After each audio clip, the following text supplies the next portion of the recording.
이걸마인드 연구소입니다. 우리 대한민국 국민이 리비아에서 납치된 지 한 달이 지났다는 뉴스가 나왔습니다. 언론사들은 커다란 총을 들고 서 있는 2명의 중동인 앞에 바닥에 앉은 듯이 보이는 우리 한국인 선명한 주황색 옷을 입고 있는 그의 사진을 보도했습니다. 우리 국민들은 사람도 못 구하는 면피용 엠바고에 분노하고 있습니다. 그런데 문재인 청와대 대통령의 김의겸 대변인이 논평을 냈습니다. 대한민국 청와대 리비아 피랍 관련 김의겸 대변인 논평. 리비아에서 납치된 우리 국민이 한 달이 다 돼서야 생존 소식을 전해왔습니다. 얼굴색은 거칠었고 목소리는 갈라졌지만 다친 곳은 없어 보여 참으로 다행입니다. 이 논평의 첫 2주를 살펴보기로 합시다. 납치된 우리 국민이 소식을 전해왔다고 합니다. 그러면 우리 국민들은 이렇게 생각을 할 겁니다. 아, 그 사람으로부터 연락이 왔구나. 전화를 걸어서 청와대와 통화한 모양이다. 게다가 한 달이 다 돼서야 소식을 전했다. 그러면 오히려 참 늦게 알렸구나. 그렇게 생각을 하겠죠. 걱정하고 있던 사람들 생각은 안 하고 그런 면에서 좀 나쁜 사람이다. 야속한 사람이다. 이렇게 생각을 할 겁니다. 청와대에서는 다친 곳은 없어 보여서 참으로 다행이다. 이렇게 이야기를 했습니다. 우리가 알고 있기에 중동의 무장단체에게 납치되면 끔찍한 방법으로 살해당한다. 그런 것을 알고 있습니다. 그렇다면 다친 곳이 없다고 해서 참으로 다행일 수는 없겠죠. 그렇다면 이제 우리는 문재인 청와대 대통령과 청와대 정부에서 하는 이야기를 일단 한 번은 믿고 있지 않습니까? 그러니 이제 목숨이 아니라 다친 곳을 걱정하는 단계에 이른 것인가? 그런 생각을 할 수 있겠죠. 다친 것을 걱정한다면 죽을 것을 걱정하지는 않는다. 그런 의미이기 때문입니다. 게다가 참으로 다행이다. 이것은 위기가 지나갔을 때 쓰는 말이죠. 여전히 목숨의 위협을 받고 있을 때에는 결코 참으로 다행이다. 이런 이야기는 할 수 없는 겁니다. 그래서 이러한 내용들을 종합해서 우리는 문재인 청와대 대통령의 그 정부에서 우리 국민을 피랍됐던 국민을 구조하는 데 성공했구나. 아니면 적어도 그 사람 스스로 탈출을 하는데 성공했구나. 이런 생각을 하게 됩니다. 그 다음 논평을 소개하겠습니다. 이어지는 내용입니다. 사막 한가운데 덩그러니 내던져진 지아비와 아버지를 보고 있을 가족들에게는 무슨 위로의 말을 전해야 할지 난감하기만 합니다. 그의 조국과 그의 대통령은 결코 그를 잊은 적이 없습니다. 그를 납치한 무장단체에 대한 정보라면 사막의 침묵에도 귀를 기울이고 있습니다. 먼저 첫 번째 문장입니다. 사막 한가운데 덩그러니 내던져진 지아비. 그러면은 이 사람이 사막 한가운데 홀로 있겠구나. 누군가가 차를 타고 가다가 집어 던졌든지, 아니면 이것이 비유라고 한다면 어떻든 이 사람은 도움이 필요한 상태이겠구나. 이런 것을 이 문장에서 알 수 있습니다. 그렇다면 이 한국인, 리비아에서 소식을 전해온 이 한국인을 위협하는 것은 사막이겠죠. 그리고 당장 해결해야 하는 문제는 사막에 사람이 혼자 있을 때 생기는 문제들, 그런 것이 될 겁니다. 우리가 생각해 볼 수 있는 것들은 밤낮의 급격한 기온 변화, 따가운 햇볕, 수분 부족, 고독감, 배고픔, 이러한 것들이겠죠. 문재인 청와대 대통령의 김의겸이 피랍된 국민을 지아비라고 부른 부분도 살펴보기로 합시다. 지아비라고 하는 말이 여러분은 낯설지 않습니까? 사극 같은 데 나오는 그런 표현이죠. 그런데 지아비라고 하는 것은 지어미가 지아비를 부를 때 쓰는 그런 말입니다. 남의 남편을 이런 식으로 부르는 것은 욕을 하는 것이라고 할 수 있습니다.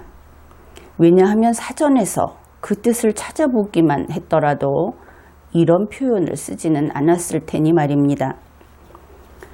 지압이란 웃 어른 앞에서 자기 남편을 하대해서 부르는 말, 또 예전에 계집종의 사내를 이르던 말, 이렇게 되어 있습니다.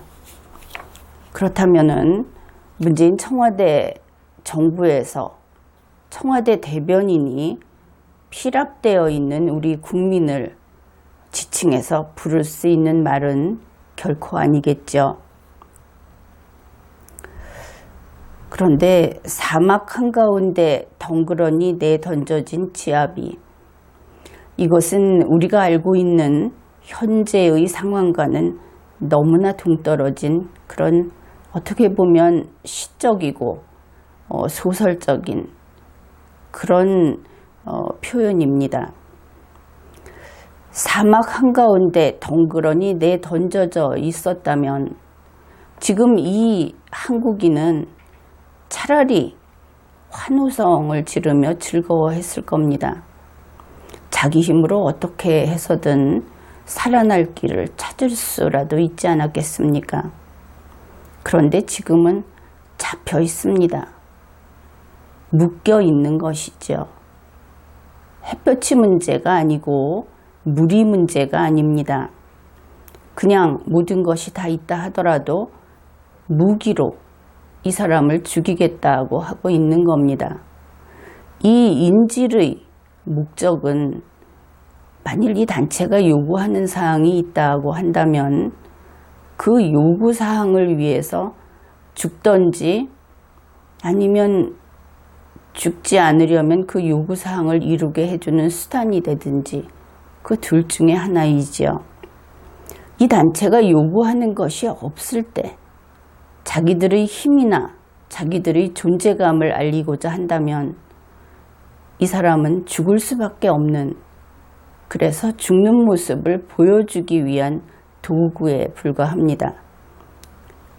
지금 목이 달아날 판인데 문재인 청와대 대통령과 그의 일당들은 지금 신화 쓰고 있는 겁니다. 소설처럼 시처럼 이런 현실에서 동떨어진 이런 이야기를 하는 것이죠.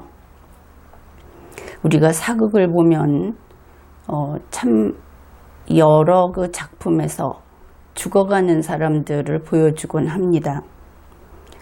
망나니가 칼춤을 추고 있을 때 거적자리를 깔아놓고 거기에 포박해서 꿇어 앉혀놓은 사람을 우리는 무감동하게 보고 있었습니다. 드라마니까. 그런데 이것은 드라마가 아니라 현실이죠. 누가 누구인지도 모르는 전혀 다른 종족, 그들의 세계에 가서 이렇게 생명이 경각에 달려있는 이런 한국 국민을 두고 정말 술잔을 들고 시를 읊는, 나와는 상관없다 하는 문재인 청와대 대통령, 그리고 청와대의 행태, 국민들은 그들을 사람이라고 생각을 할 수 없을 그럴 정도입니다. 이번 일만큼은 이래서는 안 되는 것이죠. 두 번째 문장입니다. 그의 조국은 결코 그를 잊은 적이 없다. 그의 대통령은 결코 그를 잊은 적이 없다. 정말 입에 꿀물을 발라놓고 이런 식으로 말을 하고 있습니다. 언론사들은 여기에 감읍해서 언론사마다 문재인 청와대 대통령이 얼마나 국민을 아끼는지 그러한 기사를 다루고 있죠. 그런데 이 표현을 봅시다. 그 사람이라고 해서 그의 조국은 결코 그를 잊은 적이 없다. 피랍된 사람이 마치 이미 저 세상 사람인 것처럼 말하고 있는 것을 알 수 있습니다. 그들은 피랍된 사람 자신은 목이 마를까 걱정은 하지만 그가 저 세상 사람이 되는 것에 대해서는 조급한 마음이 전혀 나타나 있지 않습니다. 그냥 가족들에게 무슨 위로를 할지 난감하다. 가족들에게 위로할 말만 찾고 있는 것이죠. 게다가 그의 조국이 그를 잊은 적이 없고 그의 대통령이 그를 잊은 적이 없다. 그러면 이 대목만을 보게 되면 피랍된 사람이 마치 6.25 전쟁 때 고지를 지키다가 사망한 국군이나 세계의 민주주의를 지키기 위해서 목숨을 바친 맹호부대 용사인 것처럼 말하고 있는 것을 알 수 있습니다. 이것은 현실과 동떨어진 것이지요. 마음이 없기 때문에 단 몇 줄 글을 쓸 때도 반드시 거짓말을 늘어놓아야 하기 때문에 이렇게 연극의 대사 같은 이야기가 나오는 것입니다. 세 번째 문장입니다. 사막의 침묵에 귀 기울이고 있다. 참 시적이지요. 지금 이 당사자는 오죽하면 대통령을 부르고 대한민국을 부르면서 살려달라는 마지막 메시지를 보내온 것인데 사막의 침묵에 귀 기울이고 있다고 했습니다. 결국 아직 아무 정보도 없다는 뜻이죠. 사막이, 그것도 침묵하고 있는 사막이 그가 억류되어 있는 장소의 주소나 그에게 연락할 수 있는 전화번호를 알려줄 리가 없죠. 아무 정보가 없는데 할 수 있는 일이 무엇이 있겠습니까? 그가 잘하는 주위 사람들한테 부탁하고 다니겠죠. 만일 한다면. 결국 아직 아무 정보도 없고 구출할 가능성도 없고 우리 손으로. 그런데 서두에 참으로 다행이라고 했던 말은 이러고 보면 그를 구출했기 때문에 한 말이 아닌 것은 분명하죠. 이것이 제정신 있는 공무원들이 할 일인가? 국민들은 이제 알아서 살아야 하고 마치 나라 없는 사람들처럼 그렇게 이런 상황에 처했을 때는 너무나 무능한 문재인 청와대 정부이기 때문에 기대할 것이 없다는 것을 이제 어쩌면은 희생될지도 모르는 그 사람과 같은 심정으로 속이 꽉 막히는 그런 느낌을 받을 겁니다. 우리가 중동인들과의 특히 이렇게 필합된 국민을 구출해내기 위해서 협상을 하는 것은 성공 가능성이 대단히 낮은 것을 알고 있습니다. 우리는 이미 이러한 협상에 실패해서 우리 국민의 목숨을 빼앗긴 경험이 있습니다. 전 국민이 분노했고, 그러나 우리의 힘없음에 그저 가슴 아파할 수밖에 없었습니다. 또다시 금세라도 우리 국민의 생명을 잃을 그럴 수 있는 이 순간에 식구를 고르면서 노닥거리고 있는 문재인, 그리고 그의 청와대에 있는 공무원들, 그들이 과연 우리와 같은 사람인가, 그런 생각을 하게 됩니다. 논평을 조금 더 마지막으로 한 단락 정도를 더 소개하겠습니다. 우리는 그가 타들어가는 목마름을 면목음의 물로 축이는 모습을 보았습니다. 아직은 그의 갈증을, 국민 여러분의 갈증을 채워주지 못하고 있습니다. 하지만 정부의 노력을 믿고 그가 건강하게 돌아오기를 빌어주시기 바랍니다. 그렇게 마음을 모아주시면 한 줄기 소나기가 우리를 기다리고 있을 것입니다. 설명도 하기 전에 성미 급한 국민은 욕 나올 겁니다. 첫 번째 문장에서 김의겸 대변인은 타들어가는 목마름이라는 말을 했습니다. 좌파들이 좋아하는 타는 목마름으로 살짝 바꿨죠. 어떻든 우리는 진지하게 그들의 이야기를 들어주기로 했으니까 이 내용도 분석해 보기로 합시다. 타들어가는 목마름, 일단은 한글의 의미로서 목이 마르다, 아주 심한 갈증 상태다, 이것을 알 수 있죠. 역시 문재인 청와대 정부는 필합된 우리 국민이 조난당한 줄 알고 있구나. 아마 전체 국민이 이 문장을 보게 되면 상당수가 이렇게 이해를 할 겁니다.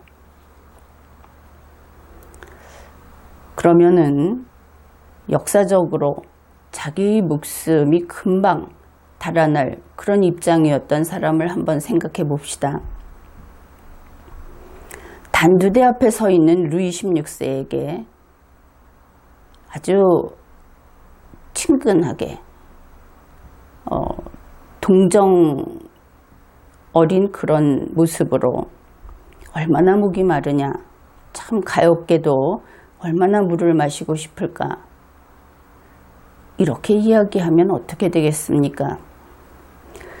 그 단두대에 서 있는 사람은 목이 마르거나 배가 고프거나 혹은 그 상황이 서럽거나 겨우 이 정도의 비운을 느낀다고 생각합니까? 그렇지 않겠죠. 생명이란 그보다는 강한 폭발적인 힘을 가지고 있는 겁니다. 그것을 자기가 어쩌지 못하면서 그것을 빼앗겨야 한다는 그 순간, 그때 우리 인간은 어떤 상태에 있을까? 어떻든 문재인 청와대 대통령 그리고 청와대 정부는 이러면 안 됩니다. 목마르지, 얼마나 목이 마를까, 이러면 안 됩니다. 이것은 사리분별을 못하는 사람이라는 소리를 들을 수밖에 없습니다. 두 번째 문장을 분석해 봅시다. 아직은 그의 갈증을, 국민 여러분의 갈증을 채워주지 못하고 있다, 그렇게 이야기를 했습니다. 물론 우리는 이 갈증이라고 하는 말을 곧이곧대로 갈증으로 풀이를 했습니다. 그러다 보니 그의 갈증 이렇게 하면 피랍된 사람이 정말 전화로 목이 마르다, 중동은 물이 부족하다, 그러니 물을 좀 보내달라고 했느냐, 그를 역시 사막에서 길을 잃은 조난자로 취급했느냐, 이렇게 이야기할 수 있습니다. 그런데 물론 우리는 알고 있죠. 이 피랍된 사람의 처지를 갈증처럼, 목이 말라서 괴로운 갈증이 심하면 사람이 사망할 수도 있습니다. 그래서 이렇게 썼을 겁니다. 국민 여러분의 갈증, 이것도 그렇죠. 지금까지 보듯이 갈증을 단어 뜻 그대로 살피게 되면 우리 국민들이 언제 단체로 조난을 당했느냐, 이렇게 이야기할 수 있을 겁니다. 그러나 청와대는 시를 쓰는 청와대 아닙니까? 시를 쓰는데 시어를 정말 죽어도 제대로 못 쓰는 청와대라는 것을 우리는 다시 확인하게 되죠. 갈증이라는 것은 우리 모두 경험한 바가 있을 겁니다. 그렇게 마지막까지 가지는 않더라도 상당히 극심한 갈증을 경험해 본 적이 있을 겁니다. 그 갈증이라고 하는 것은 좀 호흡을 늦추고 기다리면 조금 더 견딜만 한 것이 갈증입니다. 그런데 이 피랍된 우리 국민이 겪고 있는 현재의 그 곤란한 사정, 그 고난은 갈증하고는 다릅니다. 바로 앞에서 총구를 겨누고 하나둘 하나둘 하면서 장난삼아 쏘겠다고 노리고 있다면 그것이 갈증과 같은 느낌이라고 할 수 있겠습니까? 엄습해오는 공포하고 목이 말라서 사람이 기운을 잃어가는 갈증은 같은 표현으로 도저히 사용할 수 없는 그런 말인 것입니다. 그래서 그들이 쓰는 시는 시가 되지 못하는 것이지요. 게다가 지금은 국민의 목숨이 순식간에 날아가 버릴 수 있는 그런 위태로운 순간입니다. 이때 이렇게 단어를 맞춰가면서, 글자를 맞춰가면서 시를 쓴다. 그들이 어떤 사람들인지 우리가 다시 생각하게 되는 것입니다. 한편으로 같은 문장 내에서 그의 갈증을, 그리고 국민 여러분의 갈증을 이렇게 이야기를 하는 것이 그 현장에 있는 그 사람, 그 한국인의 설령 이것이 갈증이라고 합시다. 그 사람의 갈증과 국민의 갈증을 한 줄에 놓고 대등하게 쓸 수 있는 성격의 것인가? 1분 후에 그는 죽어 있을 수 있고 우리 국민들은 그렇지 않죠.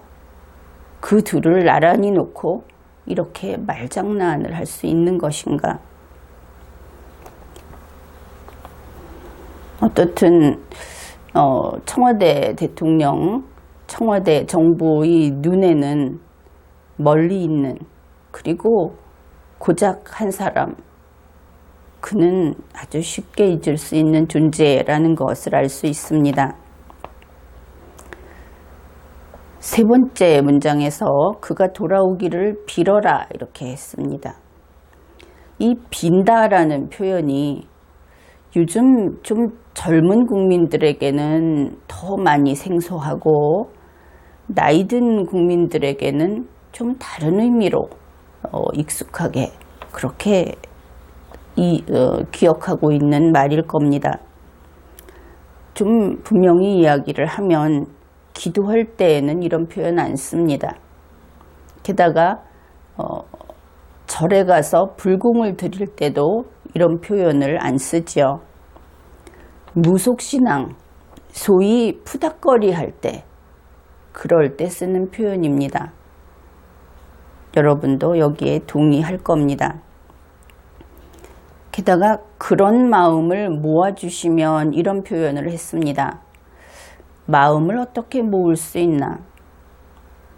문재인 청와대 대통령은 이 말을 참 자주 쓰는데 지금은 그 대변인의 말이긴 하지만 문재인 청와대 대통령이 쓰던 말과 그 뉘앙스가 너무나 흡사합니다. 동일인의 글처럼. 그런데 바로 앞에서 빌어라 했기 때문에 모으는 것은 결국 손을 모으는 것이 될 것이다. 마음은 곧 손의 다른 표현이다.